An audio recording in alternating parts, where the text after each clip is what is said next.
도전해 보라고 그러면 많은 사람이 늦었다고 그래요.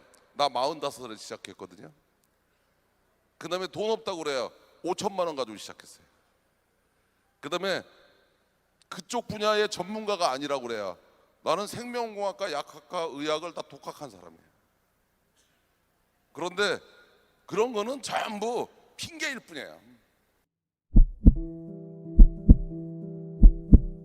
난 32살 때 내 나이가 무지장 많은 줄 알았거든요. 그때 그 자동차 부문 부회장이 김태구 회장이셨는데, 근데 이 양반이 1년간 저한테 존댓말을 하더라고요. 그래서 나는 야, 이 양반이 나를 인정해 주는구나 이렇게 생각했어요. 근데 1년쯤 지나고 났더니 하도 말이 안 돼서 너한테 존댓말을 했는데 1년쯤 지나고 나니까 네가 아주 멍청한 놈은 아닌 것 같으니까 지금부터 반말할게 그러더라고요. 그래서 이제 인정받는데 1년 걸렸어요. 그러고 참 열심히 했어요. 그런데 내가 몰랐던 거는 우리나라가 IMF가 오는 걸 몰랐었어요. 그런데 IMF가 오는 때 대우그룹은 자금 조달을 전부 해외에서 했었어요. 그러다 보니까 금융이 돌아가지가 않는 거였어요. 그게 대우그룹이 무너지게 된 계기예요. 그러고 나니까 누군가는 뭐 경영 책임을 져야 될 것 같아서 제일 먼저 사표 쓰고 나온 게 나중에 보니까 저더라고요. 그래서 셀러리맨을 그만둔 게 99년 12월 31일이었어요. 그게 내 나이 45이었습니다.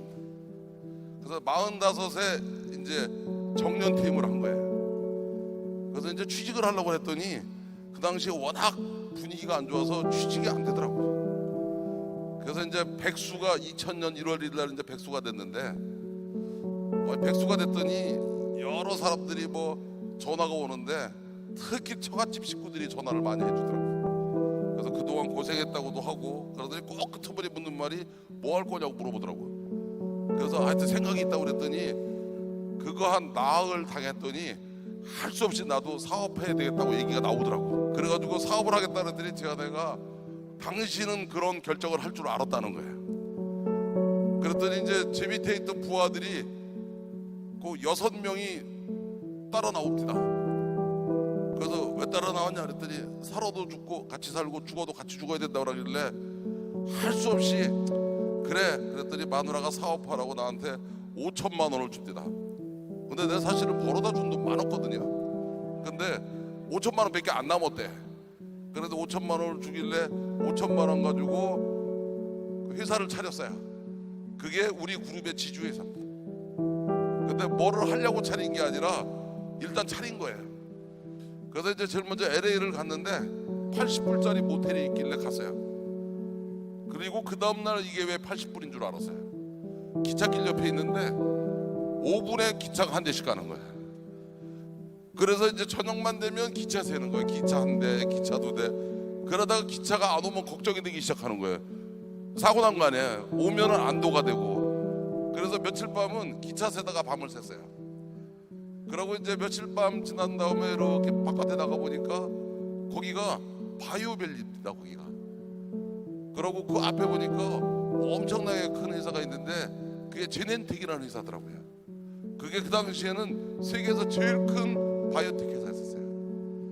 그래가지고 그 앞에 갔더니 얼씬도 못하게 하는 거예요. 그래서 가만히 보니까 이 바이오텍이 뭔지는 모르지만 이거 한번 괜찮겠다는 생각을 그때 처음 했어요. 그 이유가 사실은 이렇게 어려운 문제를 알았으면 몰라 안 했을 텐데 그때는 이렇게 쭉 보니까 뭐 건물 좀 있고 그러길래 만만해 보여서 자 그래 바이오텍이다 이렇게 생각을 했었어요.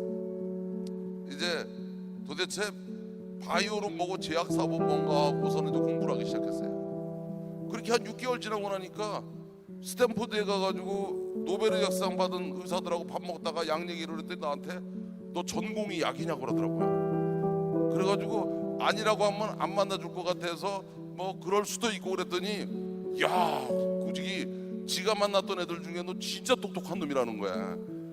그래서 노벨 의학상 받은 사람이 똑똑하다 그러니까 우쭐하더라고요. 네? 그러고 이제 그러다 보니까 생명공학 약을 쭉 보다 보니까 의학을 공부를 해야 될 것 같아. 근데 친구 보고 의사 보고 야 의사는 친구 보고 책 좀 달라니까 이 새끼 이만큼을 주는데 우선 글자가 작고 다 영어로 돼 있고 그래서 보고 싶은 마음이 안 생기더라고요.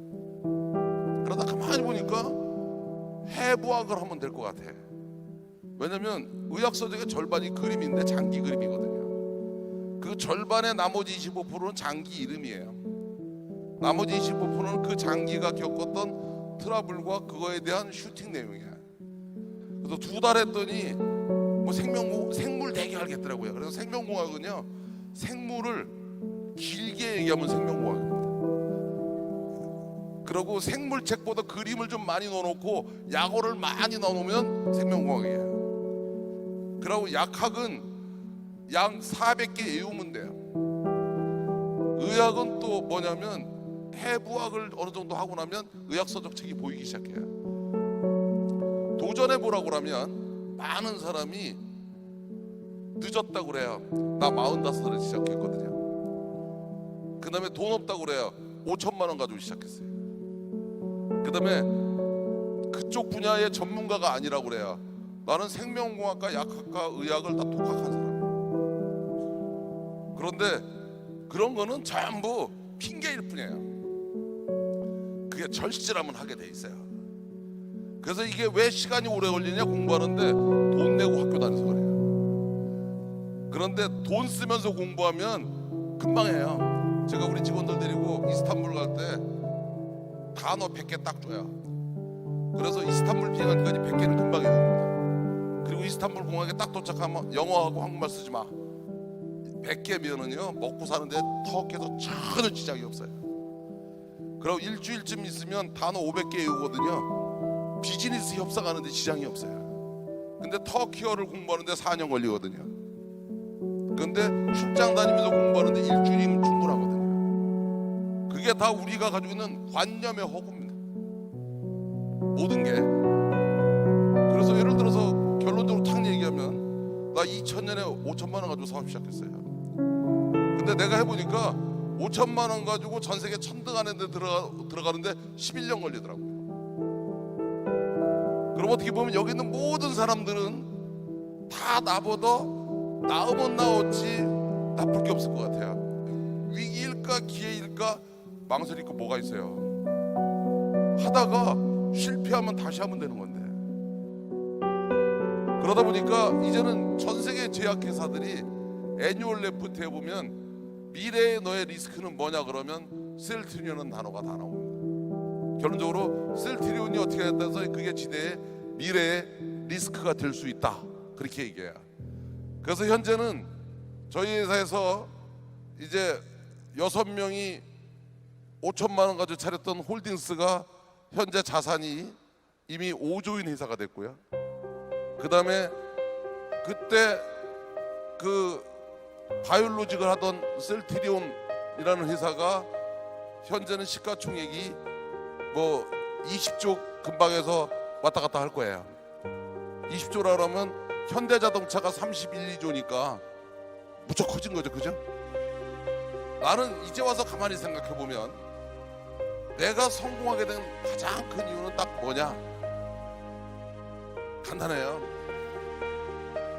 사업하는 사람들이요, 처음에 이제 성공한 사람들이 물어보면 왜 사업을 시작하셨습니까? 그럼 거창하게 얘기하는데 왜 사업 시작했냐? 취직이 안 되니까 사업 시작하는 거예요. 그래서 취직이 되면 사업을 안 하지. 나도 대구에서 그만두고 재취업이 됐으면 사업 안 했어요. 그 다음에 처음에는 왜 충청살동 일을 하느냐? 안 망하려고 하는 거예요. 망하면 큰일 나니까. 단계를 넘었으면 돈 벌으려고 하는 거예요. 왜냐면 이왕 했으면 벌고 싶으니까. 그리고 돈을 벌면 돈을 쓸어 다녀요.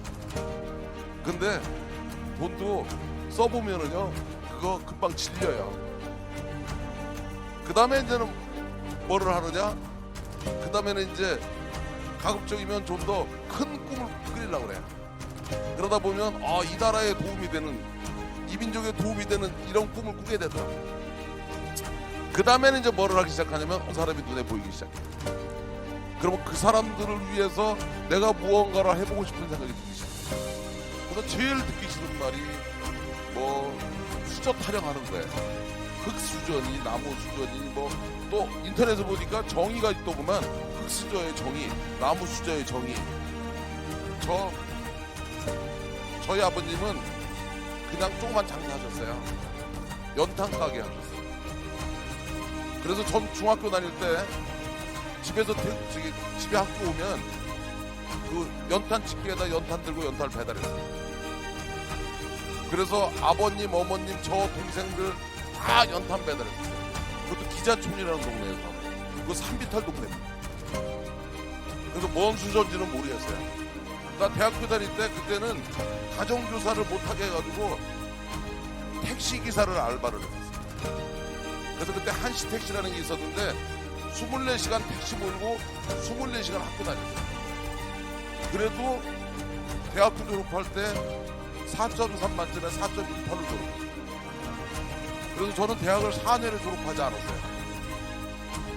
그래서 제가 우리나라에서 문교부 공대 출신 이후에는 조기조로 미룬 거예요. 그래서 24시간은 택시 몰고 24시간 학교 다녔어요. 그러다 보니까 젊은 나이에 배우그룹에 임원이 됐는지 몰라요.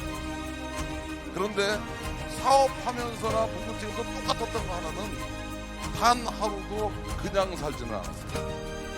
그래서 나는 똑똑하다 안 똑똑하다는 중요하지 않다고 생각해요. 습관입니다. 생활 습관. 야, 뭐 이렇게 해서 성공한 놈도 받고 저렇게 해서 성공한 애도 받고 성공한 애를 본 걸로 끝내지 마시고 다 보니까 다 그냥 그렇고 그런 애네. 그러면 나도 할 수 있어 이렇게 생각하면 돼요. 여러분이 주인공일 수 있어요. 그런데 그 중에서 제일 중요한 게 뭐냐? 사실은요, 내가 한 7년 무지장 고생했다 그랬잖아. 저 친구가 계산 잘못해가지고 1,800억을 계산을 잘못해가지고. 근데 재미난 거는요, 그때 최고로 무서운 건 은행 문 여는 거였어. 은행 문만 닫으면 살 것 같더라. 그런데 이게 수능 같은 거 보면 1시간 뒤에 은행 문을 열잖아. 근데 치사한 새끼들 또 1시간 연장을 하더라고. 그러니까 맨날 줄 돈은 없는데 돈 달라는 사람만 있는 거야. 나는 꿈을 꿀 때마다 무슨 꿈을 꿨냐? 사업을 안 하는 꿈을 꿨어. 꿈속에서 사업을 안 하면 그렇지, 내가 사업 안 하는 거지. 그런데 눈을 떠보면 사업을 하는 거였어. 그때마다 사실은 놓고 싶은 생각이 많았어. 포기하고 싶은 생각이 많았어. 근데 왜 못 낳고 못 보겠냐? 내가 손을 놓고는 너무나 많은 피해자가 생겼어. 그 다음에 그 사람들이 눈에 어른거리니까 그걸 볼 수가 없었어. 그때마다 나는 생각이 딱 하나야. 오케이, 어제 됐으니까 오늘 하루만 더 살아보자. 그 다음에 내일은 오늘도 살았으니까 내일 하루 더 살자. 이렇게 7년을 살아봤어. 남들이 저보고 기적의 주인공이라고 그러고 뭐 신화의 주인공이라는데 그 본질을 하나 얘기해요. 여러분이 절실해서 공부하면은요, 전공이 뭐든 상관없어요. 1, 2년이면 충분히 여러분도 전문가가 될 수 있어요. 여러분이 성공하고 싶은데 돈은 많으면 좀 쉬울 뿐이지 돈이 없어서 못하는 거 아니에요. 나이는 젊었을 때면 좀 더 유리하겠지만 나이도 절대 조건이 아니에요. 제일 중요한 거는 여러분을 도와줄 사람들이 있어야 돼요. 근데 여러분을 도와줄 수 있는 사람들은 다 누구냐? 여러분들이 도와주고 싶은 마음이 들게 해야 돼요. 그러면 도와주고 싶은 마음을 들게 하는 사람은 뭐냐? 미안하면 미안한 줄 알고 고마우면 고마운 줄 알아야 되는 거예요. 그래서 사실은 이런 새로운 시대가 왔을 때 여러분들도 누가 되든 다 할 수 있어요. 근데 공부를 열심히 하는 것만으로 안 되는 거고 정보를 많이 가지고 있는 것도 안 되는 거야. 이거는 필요 조건인데도 필요 충분 조건이 안 돼요. 근데 진짜 성공하고 싶으시면 다른 사람이 좋아하는 사람이 되십시오.